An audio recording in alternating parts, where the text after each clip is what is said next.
আজ আপনাদের সঙ্গে দরুদে ইব্রাহিমের অসাধারণ গল্প শেয়ার করছি। দরুদে ইব্রাহিমের সাথে আমার গল্প। আমি আল্লাহর কসম খেয়ে বলছি, আমি ৩ মাস ধরে একটা অসম্ভব দোয়া কবুলের জন্য অপেক্ষা করছিলাম। দোয়া এমনই ছিল, বারবার মনে হচ্ছিল এই দোয়াটা কোনোভাবেই কবুল হবে না। কিন্তু আলহামদুলিল্লাহ, যখন আমি দরুদে ইব্রাহিম বারবার পড়তে থাকলাম, তখন সেই অসম্ভব দোয়াটা হয়ে গেল। ইনশাল্লাহ এখন থেকে আমি দরুদে ইব্রাহিম আরো বেশি বেশি করে পড়তে থাকবো, যেন আমার সব দোয়া কবুল হয়। যে কোনো মেয়ের জন্য যার কিছু চাওয়া আছে, চাই সেটা বিয়ে হোক, সন্তান লাভ, জীবনে সহায়তা পাওয়া বা কোনো বিষয় সহজতা, দরুদে ইব্রাহিম পড়ুন। আল্লাহর কসম, আমি এর মাধ্যমে আশ্চর্য রকম প্রশান্তি ও সমাধান পেয়েছি। এমনকি আজও একটি বড় দোয়া কবুল হয়েছে। নিয়মিত পড়ুন, আল্লাহর উপর পুরো বিশ্বাস রাখুন, আপনার দোয়া কবুল হবে ইনশাল্লাহ।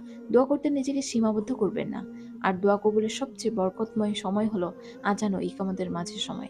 আল্লাহর কসম, দরুদে ইব্রাহিম পড়া শুরু করার পর থেকে আমার বহু চাওয়া পূরণ হয়েছে।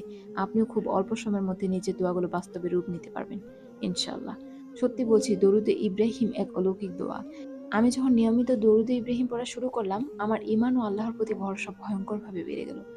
এমন এমন দোয়া কবুল হতে শুরু করলো, যেগুলো আমি একসময় দোয়া করতে করতে কবুল হবে না বলে ছেড়ে দিয়েছিলাম। এমনকি আমি নিজেও ভুলে গিয়েছিলাম সে দোয়াগুলোর কথা। বোন আমার, আপনিও শুরু করুন। এর ফজিলত বলে শেষ করা যাবে না। এমনকি আলাদা করে দোয়া না করলেও হবে। যদি দরুদ ইব্রাহিমও আপনার দোয়া হয়, তবেই যথেষ্ট। লেখাটা তাইয়েবা থেকে কালেক্ট করা।